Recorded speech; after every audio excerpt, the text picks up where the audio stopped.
पहला सवाल है, सिंधु घाटी सभ्यता में महान स्नानागार कहां से प्राप्त हुआ है? A. Mohenjodaro, B. Harappa, C. Lothal, D. Kalibangan.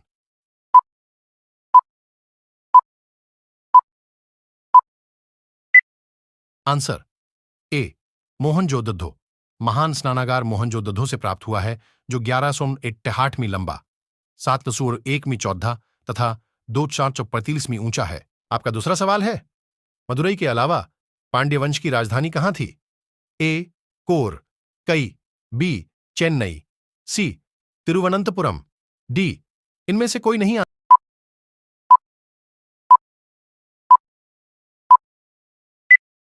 Answer A. Core, कई। कोर, कई तमिलनाडु का एक गांव है जहां पांड्य वंश की दूसरी राजधानी थी। यह पांड्य वंश की आर्थिक राजधानी थी और प्रमुख बंदरगाह था। आपका तीसरा सवाल है, भारतीय ध्येय वाक्य सत्यमेव जयते कहां से लिया गया है? ए. मुंडक उपनिषद, बी. प्रश्न उपनिषद, सी. बृहदारण्यक उपनिषद, डी. इनमें से कोई नहीं।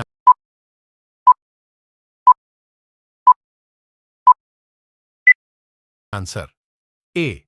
मुंडक उपनिषद सत्यमेव जयते मुंडक उपनिषद से लिया गया है। आपका चौथा सवाल है, छठी शताब्दी ईसा पूर्व में एक व्यापारी सड़क को क्या कहा जाता था? ए. महानगर, बी. वेसासो, सी. सेठी, डी. सहकारी समितियां।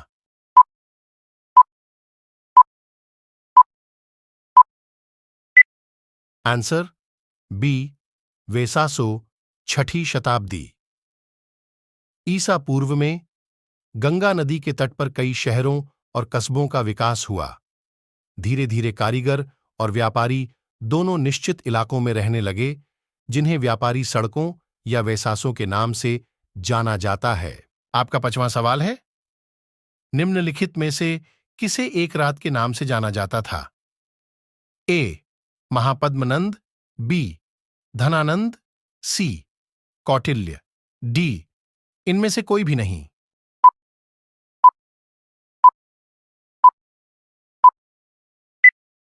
Answer A. महापद्मनंद।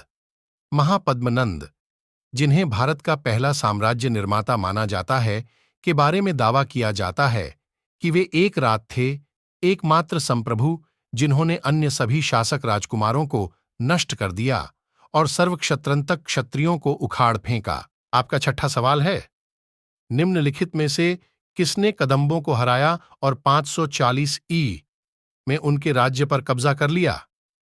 ए. बादामी के चालुक्य, बी. वेंगिक के Chalukya, C. Pallava, D. Pandya.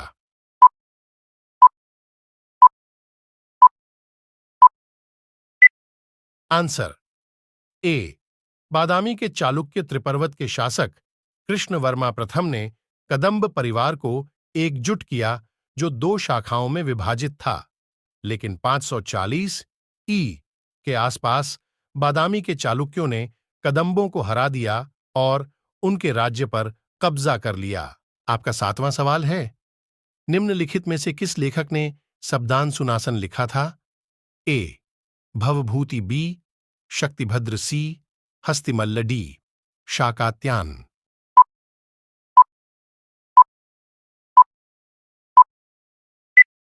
Answer D. Shakatayana. Shakatayana 9वीं शताब्दी के एक जैन लेखक थे, जो राष्ट्रकूट शासक अमोघ वर्ष के शासनकाल के दौरान रहते थे। वह एक नए स्कूल के संस्थापक थे। उन्होंने शब्दांश सुनासन का लेखन किया। आपका 8वां सवाल है, निम्नलिखित में से किस वर्ष में पश्चिमी चालुक्य वंश का अंत हो गया? ए. 1190 ईस्वी, बी. 1200 ईस्वी, सी. 1210 ईस्वी, डी. इनमें से कोई भी नहीं।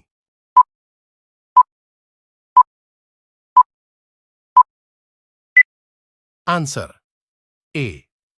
1190 ईस्वी देवगिरी के यादवों और वीर बल्लाला प्रथम के अधीन होयसालों ने बाद के पश्चिमी चालुक्यों पर हमला किया।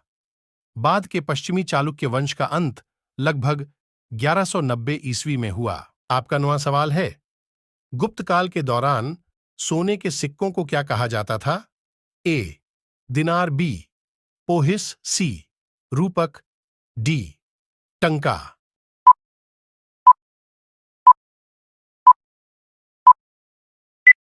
Answer A.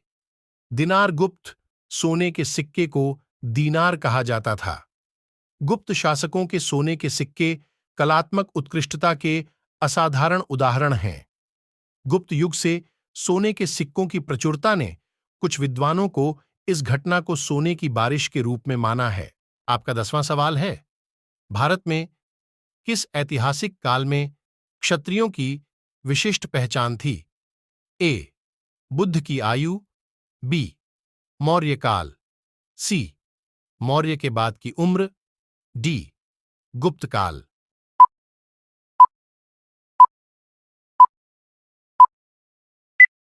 Answer A. Buddha की आयु बौद्ध साहित्य के खट्टियों के रूप में क्षत्रियों की बुद्ध के समय में एक अलग पहचान थी, लेकिन बाद में उनकी वास्तविक पहचान अस्पष्ट हो जाती है। वैश्यों का भी यही हाल है। 3. द्विज जातियों में से ब्राह्मण एक ठोस सामाजिक समूह के रूप में सबसे आसानी से पहचाने जाने योग्य हैं।